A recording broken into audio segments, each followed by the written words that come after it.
Je ne suis pas là pour vous importuner,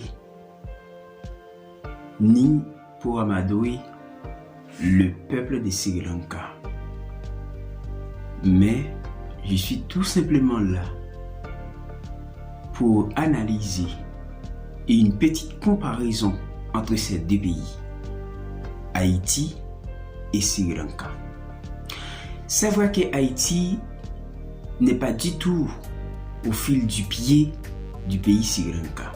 Mais ces deux gouvernances, lorsqu'on parle du gouvernement et du peuple, il n'y a pas de différence. Parce que quand on gouverne, on gouverne.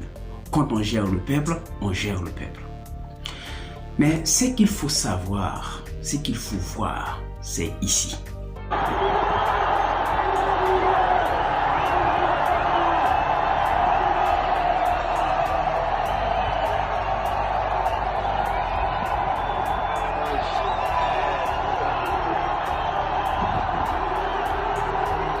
Ça, c'est vraiment la gouvernance, la mauvaise gouvernance, bien entendu, des Sri Lanka, qui a mis des milliers de personnes au coin de la rue. Des milliers de personnes prennent la rue à cause de mauvaise gouvernance des Sri Lanka. Et cependant, chez nous, en Haïti, c'est ainsi.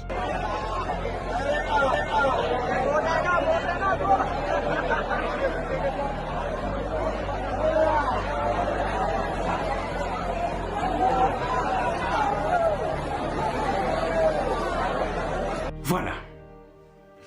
En Haïti, la mauvaise gouvernance, ce n'est rien.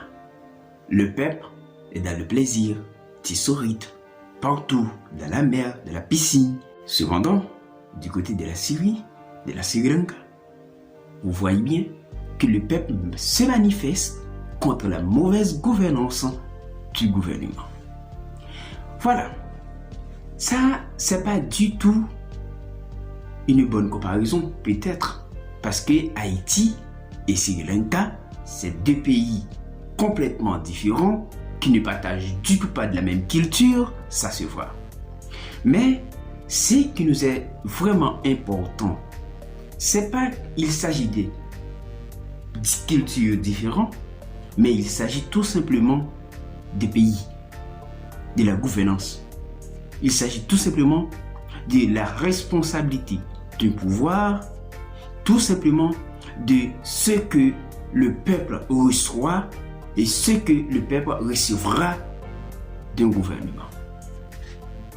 Aujourd'hui, ce que nous pouvons constater de la Syrie, ce que nous pouvons revoir de la Syrie, n'est pas tout à fait ce que tout le monde espère peut-être. Ça, on peut le constater. Mais quand un pays a une mauvaise gouvernance, tout le monde doit rester et prendre en main sa responsabilité. Ça ne veut pas dire qu'il faut aller vandaliser. C'est pas du tout ça. Comme vous pouvez bien constater de la Syrie, il n'y a pas de vandalisme, mais le peuple réclame une bonne gouvernance. Ils sont tous dans la rue parce qu'ils n'étaient pas achetés. Le peuple n'était pas acheté. Voilà pourquoi maintenant, aujourd'hui, ils sont dans la rue pour demander, pour réclamer une bonne gouvernance parce que c'est ce qu'ils méritent. Mais chez nous, c'est la différence. Aujourd'hui, tout le monde est content. Cependant que le pays gouverne mal. Il n'y a pas de responsabilité au niveau de l'État, il n'y a pas de responsabilité au niveau du gouvernement, il n'y a pas de responsabilité au niveau des chambres des députés, il n'y a pas de responsabilité au niveau du Sénat. Mais ça ne veut dire rien qu'au peuple. Tout ce qui est important, tout ce qui nous intéresse, avec le peu qu'il soit, c'est le plaisir.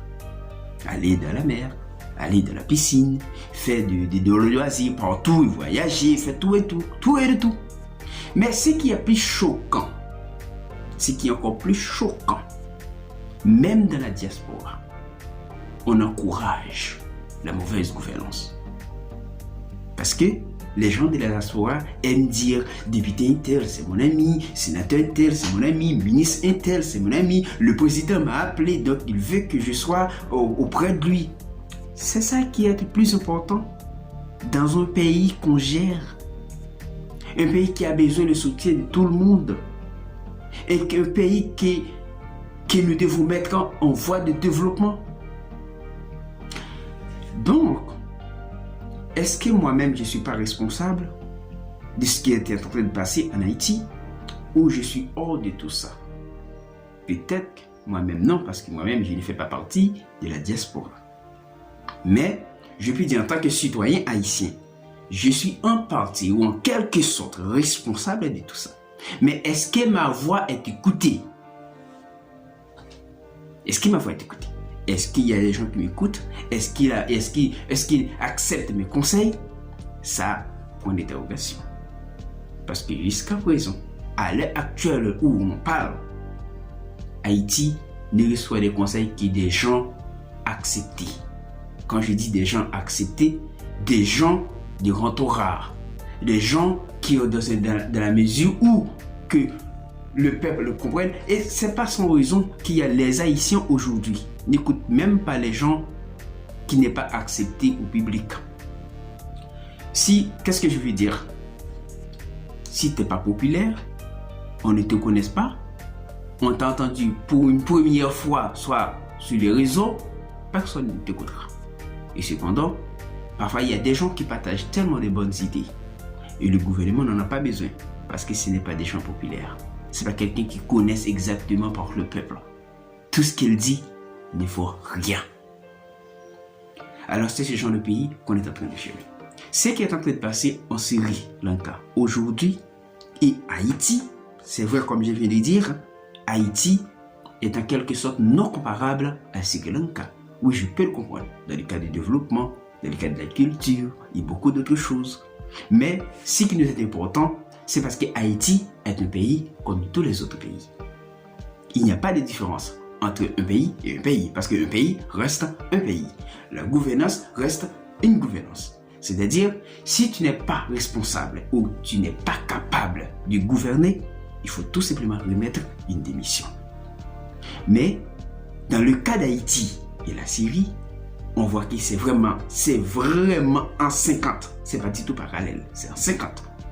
Mais ce qui nous est important, c'est que le peuple doit prendre la responsabilité, leur responsabilité envers une situation précoce.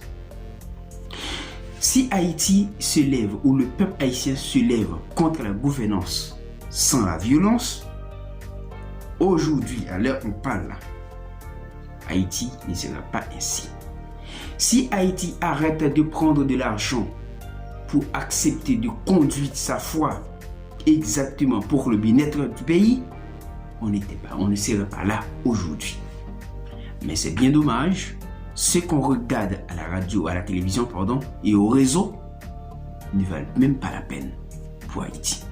Parce que tout ce qui est en train de passer, c'est pour une question de moi-même, j'ai ma partie, lui-même, j'ai sa partie, donc ça n'arrive nulle part.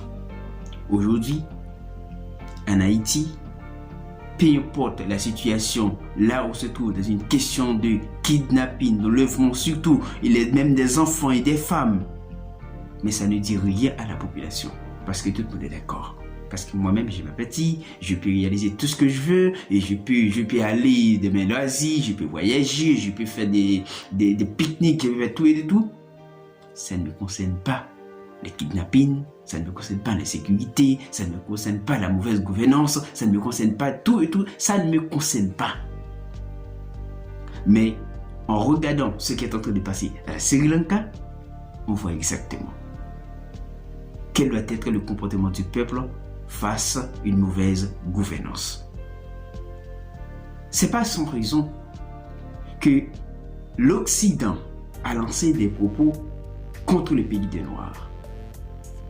Et ce qui paraît encore plus choquant, c'est parce que le responsable de l'Union européenne a lancé. Depuis quand l'Afrique a le droit de penser par elle-même? Il faut comprendre aussi, lorsqu'on parle d'Afrique, en majeure partie, on parle d'Haïti. Parce que en réalité, on conserve Haïti comme l'un des pays d'Afrique, bien que Haïti ne se trouve pas du tout auprès du continent africain. Mais lorsqu'on parle d'Afrique, on voit aussi Haïti. Tout simplement parce qu'il est un pays noir. Parfois, on ne fait même pas compter Haïti, comme pays d'Amérique.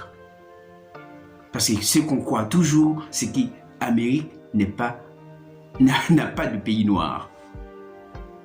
Cependant, il y a Haïti, il y a la Jamaïque, il y a le Cuba, il y a aussi autant d'autres pays qui ont beaucoup de noirs. Il y a la Guyane, c'est encore des pays noirs. Mais puisque Haïti était un pays libre qui a fait valoir au monde ce qu'on appelle la liberté, c'est le pays noir qui a fait connaître l'indépendance aux autres pays noirs. Eh bien, Haïti reste aujourd'hui le sujet du monde.